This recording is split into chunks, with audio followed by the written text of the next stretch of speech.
Hello दोस्तों, doctor त्यागी high tips में एक बार फिर से आपका स्वागत है। मैं हूं डॉक्टर त्यागी और आप देख रहे हैं हमारा यूट्यूब चैनल डॉक्टर त्यागी हाई टिप्स। दोस्तों, अगर हमारा चैनल अभी तक आपने सब्सक्राइब नहीं किया तो प्लीज़ कर लें और बेल आइकन को भी प्रेस कर दें ताकि नए वीडियो को अपडेट आपको मिलते रहें। आज का टॉपिक हमारा रहेगा फंगल इन्फेक्शन।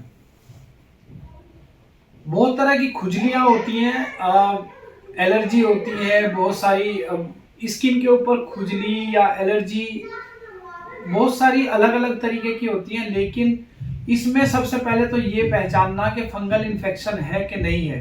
किसी भी खुजली पर कोई भी मेडिसिन लगाना ये अच्छा नहीं होता है, क्योंकि इसके बीच की मेडिसिन अलग होती है और फंगल इन्फेक्शन की अलग होती है और एलर्जी की अलग होती है। तो इसमें सारा ट्रीटमेंट सब चीज़ों का अलग अलग करना पड़ता है।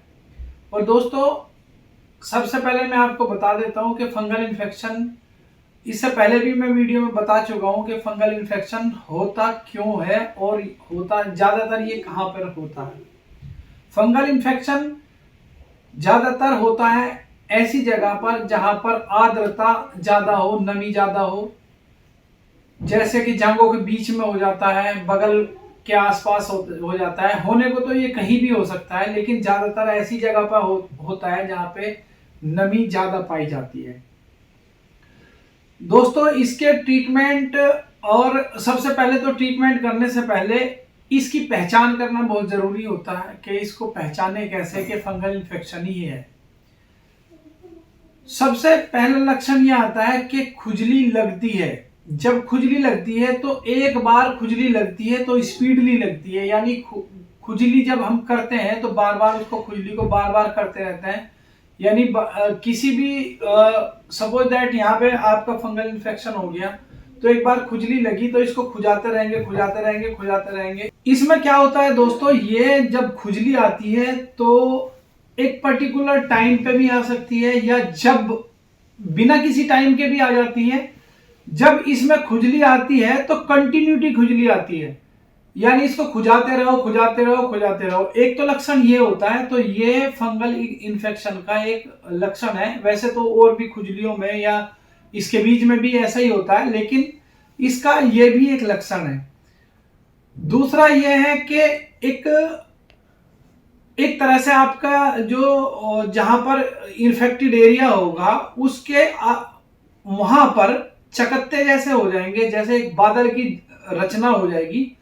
जैसे एक बादल होता है उल्टा सीधा सा, कभी कभी ये गोल शकल में भी मिलता है, लेकिन ज्यादातर ये बादल की रचना ले लेता है और इसकी किनारियां बढ़ती हैं, यानी किनारी से आगे चलता रहता है और बीच में से ये ऐसा लगता है कि जैसे शांत होता जा रहा हो।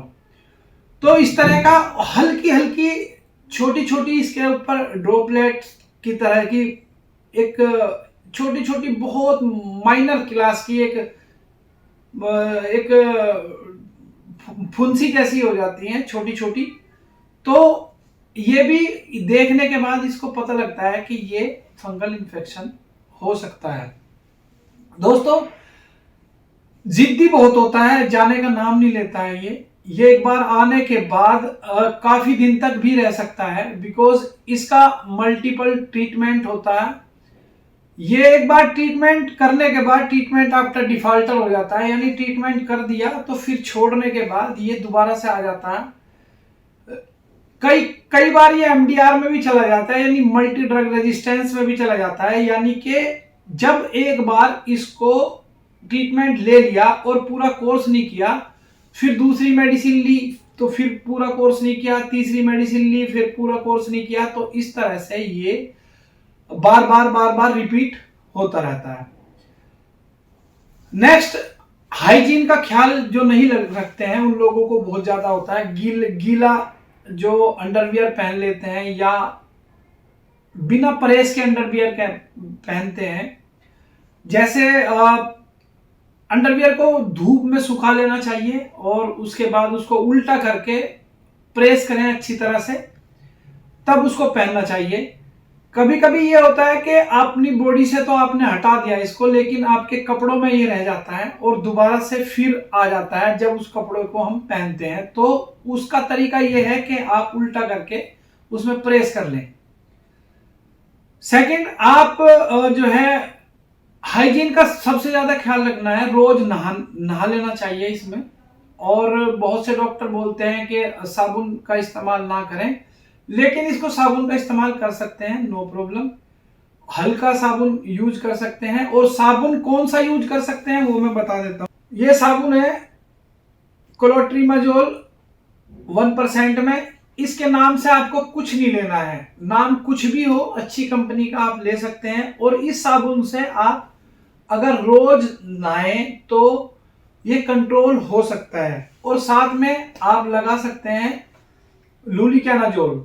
ये भी नाम से कुछ नहीं है, लूलिकानाजोल 1% या 2% में आप ले सकते हैं। इसका नाम तो फंजी एल है और वो लूली आरएक्स के नाम से भी आती है, लूली काइंड के नाम से भी आती है। बहुत सारी ब्रांड तो ये बहुत सारे मिल जाते हैं, बट आप इसको ध्यान रखो, लूलिकानाजोल।